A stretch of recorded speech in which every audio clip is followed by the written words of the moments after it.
పాపములన్నీ తొలగు కదా ఏడు కొండలు ఎక్కినంతనే మనసే పరవశమందు కదా వెంకటేశుని చరితము వింటే వైకుంఠమున మృగువు శ్రీహరి వక్షస్థలమున తనట వైకుంఠమున పాలకడలిపై శ్రీ మహావిష్ణువు పవలించ ఆది లక్ష్మి ఆ సమయంతున మృగువు నీళ్ళు వైకుంఠమునకు అరుదించే ఆసనమెత్తి అరచలేదని కోపము చెంది అడు వినయంకున అమలనాథుడు కొనికుంటముని పాదములొత్తి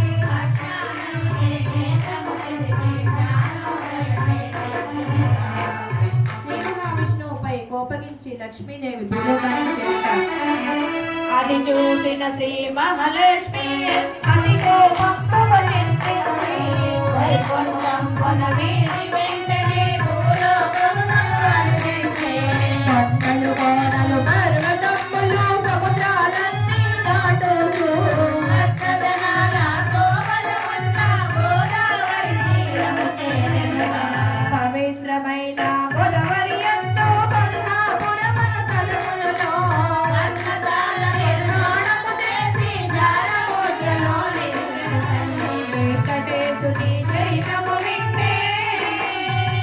లక్ష్మీదేవిని వెతుకుచు నారాయణుడు శేషాద్రి చేరుట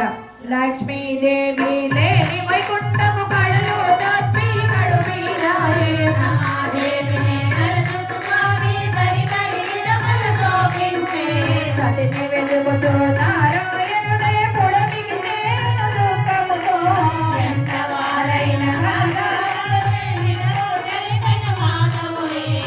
హృదయేశ్వరి లక్ష్మీదేవిని ఒకవరి నీలో చూసారాయని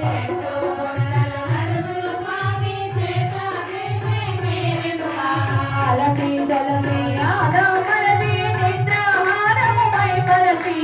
ఒట్టని కూడే చేసుకొని పరిచమించెను పరమాత్మ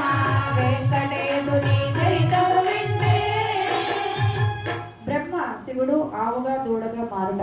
నారాయణుడు నారదముని బ్రహ్మలోకమున చేరునుగా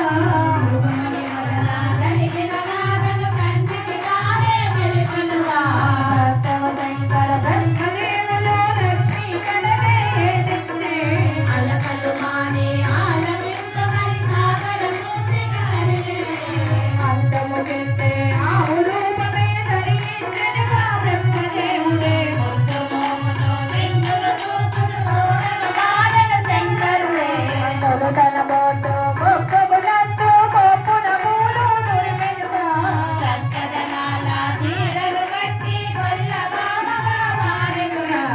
ఆవు దూడలు తోలుకు వెళ్ళి తోడరాజుకే అర్పించే అందరూ కలిసి మహనీయులకు వందనమిచ్చు తామిడలే వెంకటేశుని చరితము వింటే ఆవు స్వామికి క్షీరములిచ్చుట మందతో కలిసి పేదకు వెళ్ళి శ్రీహరి చెత్తకు తాదేరి గొడ్డల బలిగి స్వామి ఆకలి తీర్చెనుగా అది గమనించిన గోవుల కాపరి అది కోపముతో పరుగిడుతూ గొడ్డలిని చేతలలోని ఆవును గొడ్డల ఎత్తెనుగా అది గమనించిన శ్రీ మహావిష్ణువు ఆవుకు అడ్డుగా నిలిచే గొడ్డలి వేచు తలపై పడగా నెత్తిని నారద తడిచెనుగా అది చూసిన గోపాలములు చూడరాజు కడకేదించి కన్నుల వెంట నీరు గారగా నీల మనములో నిలుచుండే ఎన్నడు చూడని వింతను చూసి ఆశ్చర్యమునే పొందెనుగా అతనికి రాజు వేలి పుట్ట వెంటనే చేరనుగా వెంకటేశుని చరితము వింటే చోళరాజునకు విష్ణుమూర్తి శాపమిచ్చుట రాజును చూసిన శ్రీ మహావిష్ణువు అతి కోపములో ముసగొడుతూ ఘోరమైన శాపములతకి చిరాకుగానే మార్చెనుగా పవిత్రమూర్తి మదిత భావన ఏ పాపమునే నెరువనుగా శాపము కాపి క్షమించమంటూ స్వామి పదములే పట్టెనుగా కరుణామయుడు నారాయణుడు చోళరాజుని క్షమించ